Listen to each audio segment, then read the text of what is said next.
Yeah, of course. Hi, thank you so much for taking the time to chat with me today, or all of us. I appreciate it.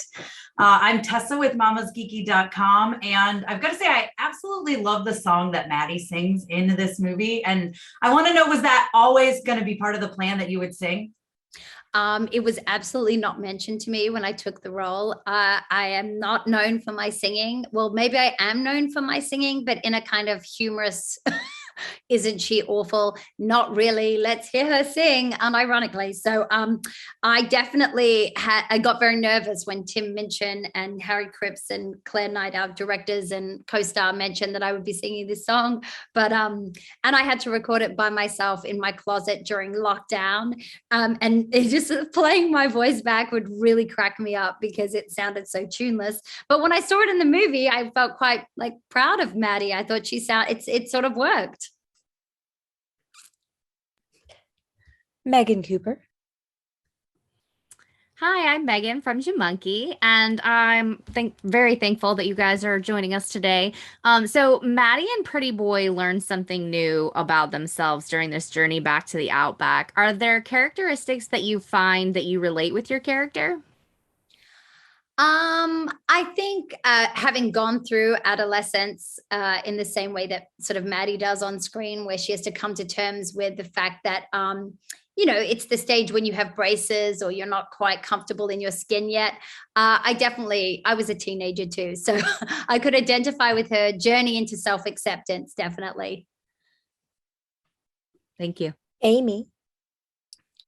Hello, I'm Amy Fulcher from As the Bunny Hops. And when I was interviewing Harry a few weeks ago, he mentioned that the film was really a love letter to Australia.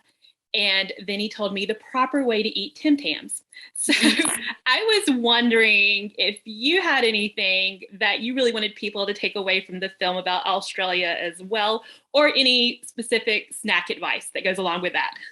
Oh my goodness. I mean, I'm hoping that he suggested that you nibble all the way around the outside of the Tim Tam, then dip it into the tea, and then suck hard until you release the kind of creamy praline middle. Is that what he suggested? That's exactly it. Okay, phew. I mean, I would also suggest that a caramella koala should be eaten in a similar way, where you sort of you behead it, if you will, and then you suck the caramel hard and fast out the center of the chocolate. That's my other top tip. Meg. Hi, thank you so much for hopping on and doing this. I'm so excited to talk to you about this film. I actually watched it with my kids and we had such a recap afterwards. And I know you have kids, from teenagers to little ones. Did you have a recap with them about these really heavy subjects that the movie talked about? We didn't do a heavy recap, but we had just got back from spending a year in Australia. So I think there was just a lot of discussions about all the landscapes and the visuals and just like the colloquialisms and just the fun of the film from a kind of nostalgic, do you remember when we were down under? So it was sort of like, it was very sweet and we all got very sentimental. Oh, lovely. Thank you. Amanda. Hi, I'm Amanda from Guide for Moms and Crazy Amanda Reacts on YouTube. It's so great to talk to you today. And I kind of wanted to go back to what Amy was talking about Australia, because this year I've seen so many movies from Australia, like this one, Penguin Bloom, The Dry. So I was wondering, how does it feel, to see more of these films which highlight the area? Well, I think those movies always get made, and I tend to see them because I'm Australian, and often I have friends or just their stories that I grew up with or books that I loved when I was younger. So I tend to sort of stay plugged into the Australian film industry. But yeah, it's exciting to see so many great movies. I really enjoyed The Dry. And I'm just really proud to be able to sort of play a character with my own dialect that celebrates Australia in this way. And I'm excited for the rest of the world to get excited about deadly creatures down under. Thank you. Kami.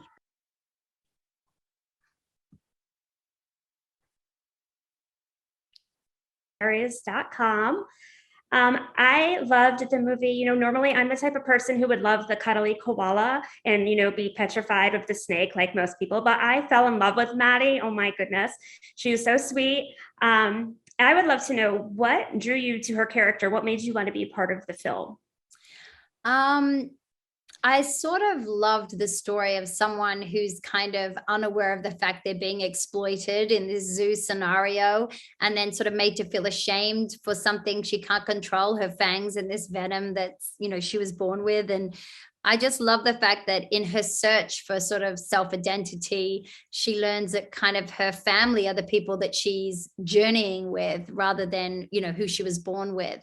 And there's something about, I think just that journey for her that I found really charming. And then I had known Harry Kripsau, writer, director, with Claire Knight, I'd known for a few years. So we had almost worked together on a different project also about an Australian story. So it was also, it was a great opportunity to work with him during lockdown and to do my own dialect, and just the fun of acting alongside Tim Minchin, who I've always been a fan of, and Eric Bana, and, there's such a wonderful Guy Pearce and Jacki Weaver, and just these wonderful Australian actors that have collected for this story. Tessa. Hi again. You talked a little bit about recording the song in your closet, but did you get to meet any of the other cast or actually record with any of the other cast, or was it all completely solo? It was all completely solo, but actually this specific movie, more than other animated movies I've done, there were more people on the Zoom. There were more voices involved, which felt good. I think that no, in fact, I saw Tim Minchin when we first arrived in Australia, in Sydney, and that was our first kind of chat about the fun we'd had on the project. But truly, our directors were so collaborative that after almost every take, I at least was able to improvise as Maddie and just sort of play around with, whatever was going on in the scene. There's a lot of action, as you know, a lot of adventure. And it was fun to kind of, wriggle on the floor, because it's sort of, you're in your closet, but you're pretending you're sort of trapped, or you're cuddling something, or you're hanging from something. And so no one can see you.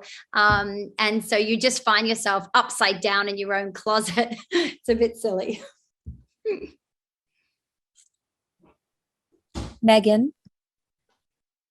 So when we spoke to Harry, he was mentioning how he used to visit his grandparents and see a lot of these creatures on the regular basis, taipans and things like that. So I'm wondering, did you have any crazy pets growing up, or were you ever around some of these dangerous creatures back in Australia? I mean, I was pretty heavily swooped by a magpie after school every day.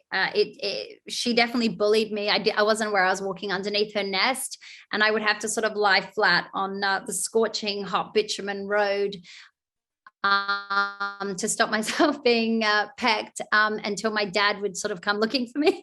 And then I had a few I was once washing my hair, and, a giant furry leg of a huntsman sort of dropped to the floor. Then I washed, and then there was another leg. And then I realized that I guess living in my ponytail was a huntsman spider, which I had shampooed right out of my hair. So I think all Aussie kids have these kinds of experiences. But truly, I wasn't aware until I traveled that it was such a big deal that we had sort of 9 of the 10 most dangerous snakes and spiders in the world. And, it's just kind of one of those things where your mum says, oh, if you see a spider with a red back, you stay away from it, or that's a Sydney funnel web, and you just get educated like you do with, anything in your natural surroundings, and you avoid, that they don't want to, they're not there to attack, they you don't want to surprise them. Let's just say that.